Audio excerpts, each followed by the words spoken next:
I'm coming back to talk about I Want to Dance with Somebody. Now, I want to preface this by saying that I do not like Bobby Brown, and anyone knows that I have been heavily critical of Bobby Brown for sure, and that will not change. Um,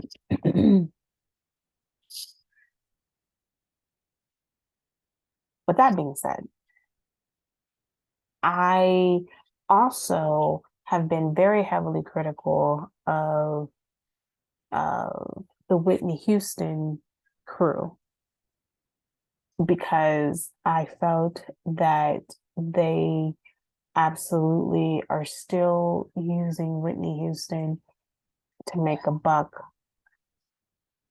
Um, and I mean, and there's a number of reasons why they would need to use Whitney Houston to make a buck. There was even a moment that they were trying to make a Whitney Houston tour um, out of her a simulation of Whitney Houston. Like people are going to go to a Whitney Houston concert. Uh, People are actually going to sit around and go to a Whitney Houston concert and look at lights. Yeah. So I have been critical of both groups. With that being said, I enjoyed I Want to Dance with Somebody because the thing is, people have been doing books, people have been doing documentaries, people have been doing all of these different things. And let's be frank, no one wants to hear, we had this whole documentary earlier this year on Bobby Brown. Let's be frank, nobody wants to hear about Bobby Brown unless we talk about Whitney. And he did a whole interview. He had a short um, series with him and his new wife and children. And I did not watch. I watched maybe a little bit. I don't think I even watched the whole episode. I know that it's no longer on. I don't think it's canceled. I think they had a dispute about the contract or something. So people have been like, look, could we just let Whitney Houston lay to rest? And I actually am one of those people who also sided with that argument too. Like we've seen Showtime had a I think Showtime had a documentary. We had a show on Lifetime. We had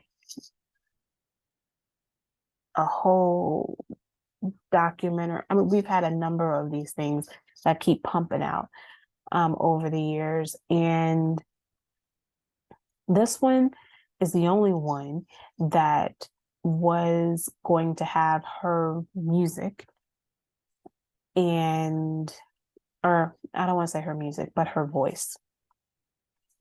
Because the issue with the previous stuff is this, and this is part of the reason why Whitney Houston's estate isn't as big as other artists. And I did read the Robin Crawford book. Um, is this Whitney Houston did not write any of her music. She doesn't own any of her masters. She owns, so the way that she makes money is by going on tours and singing. Um, and I find that to be the biggest tragedy of all of this is that no one seemed to try to understand. I think Robin's probably the closest to kind of try to understand the music business a bit. And you would think that with people like Dionne Warwick in her life. Um,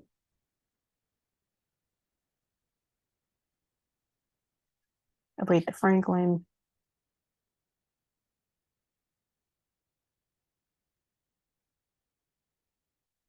and CeCe Winans, that there would be a hard pause moment and trying to like feature this, but she was really caught up on drugs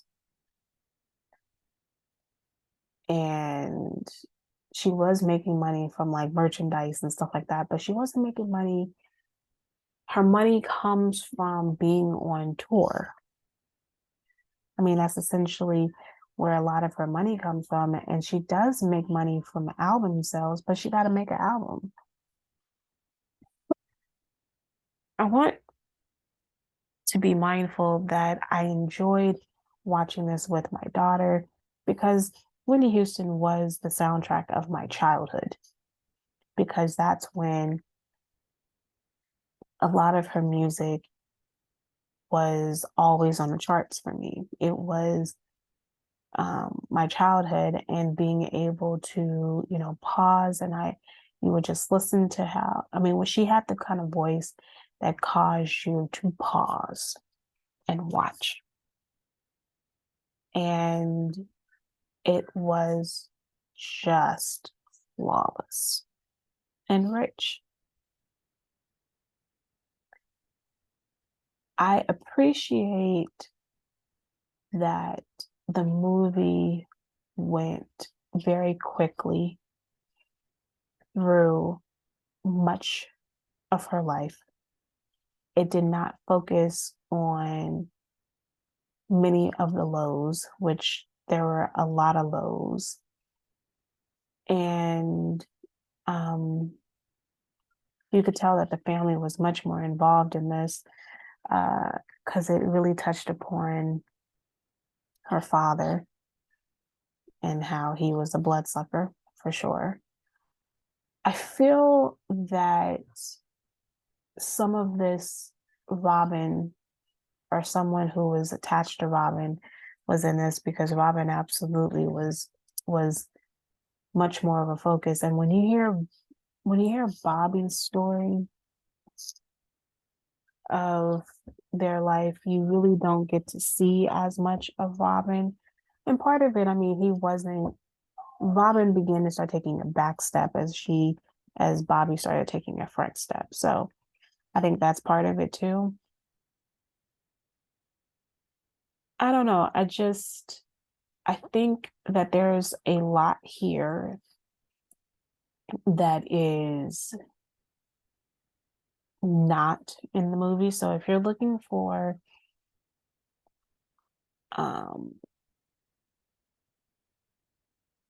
more tabloid stuff, more um salacious stuff, then this is not it. This is really a nice memorial to Whitney Houston and Whitney Houston's life.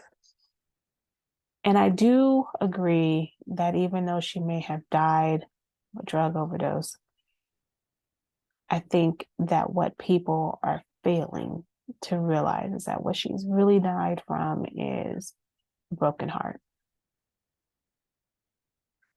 Her voice is not the same. And I remember when Shaka Khan Shaka Khan was on Piers Morgan on CNN right after she died. And Shaka Khan began to talk about what it's like to not have the same type of voice that you normally have, and how that is such a heartbreaking moment. And I agree. I think that she really overall died of a broken heart, and that her voice was not going to be the same. And I wonder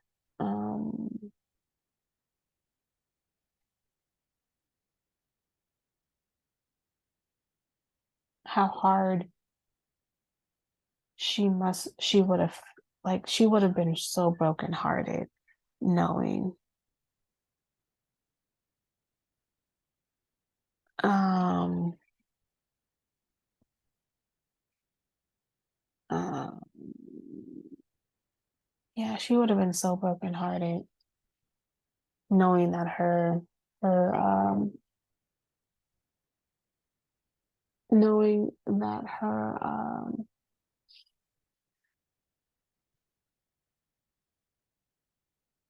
daughter died very similarly. And I wonder if she would have stayed alive, if her daughter would have went in the same route. I mean,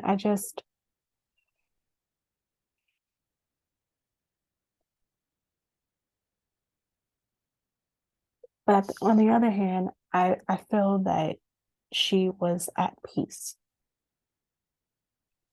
I don't know if she would have been able to be at peace and still living, because she's just was still being torn on, and she was being talked about so horribly. And that's another, and it does, as I sat at the end and I thought about like how people do these think pieces on certain celebrities, and I think about like how Mary J. Blige, when she was leaving her husband, and she went on the Breakfast Club and was talking about her divorce and how he was, saying all these things about her. Nobody wants you, nobody cares about you, and all this other stuff. And how she was getting torn apart because we really didn't hear much from her anymore. And, and you just have to think about like how many, which is one of the reasons why I'm so excited about her glow up, is because how horrible she was suffering. And, and easily she could have also been lost. And how many people have been lost because of how the media tears you down, how, and drugs. Like we lost Prince, we lost Michael Jackson, Whitney Houston. And I mean, that's my childhood there. It's sucks. And I think that we need to be mindful of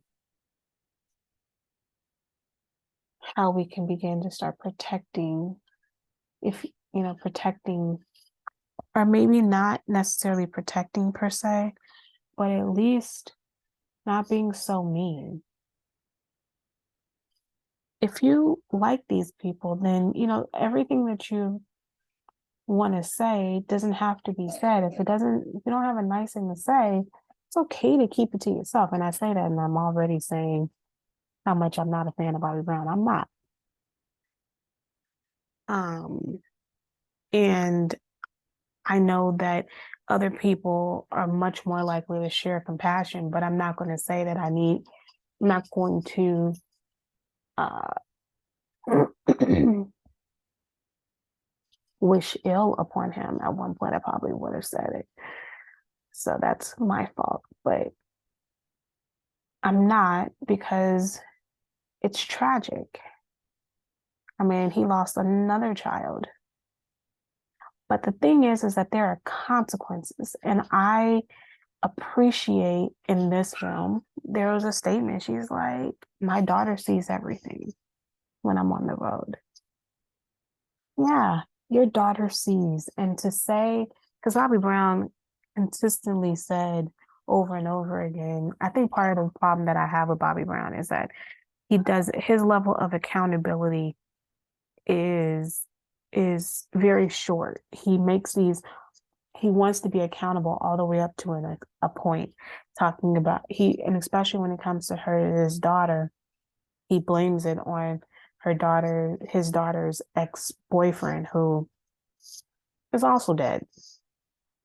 And I'm like, how can we blame it 100% on him when she was raised with a mother and a father who was on drugs and high, and you in and out of jail? Like, yeah, she had a lot of money, but take the money out of the aspect, that is not a stable home.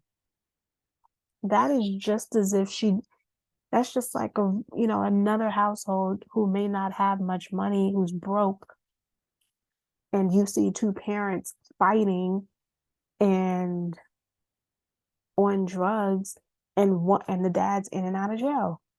Like, that's not stable. Even she had money, but that's not stable. Just because she had money and she may be flying all over the world, that doesn't make the life, that doesn't make it even, that makes it even more unstable. Like, it's crazy. That doesn't give her a childhood or a life or happiness. Who wants, and so of course that becomes her norm of, I might as well drink. As soon as I wake up in the morning, I might as well drink and I might as well do drugs. Why wouldn't, who says no? You know what I mean? Like, who says no? So it's it unfortunate. I mean, I think that the show is definitely doesn't get to that. And so if you're looking for a feel-good movie about Whitney Houston because you want to go down memory lane about Whitney Houston, then this is your movie. Um, so if you want a feel-good movie, there's a few moments where I mean, of course, for those of you who know more of the story like me, you're going to cry because you're like, this is too much of a loss for me to watch again. But, I think everyone should watch. Go take a few moments, watch the movie, relive the 80s and 90s, mostly 90s, and the early 2000s, I guess, but mostly 90s, and have a good rest of your day.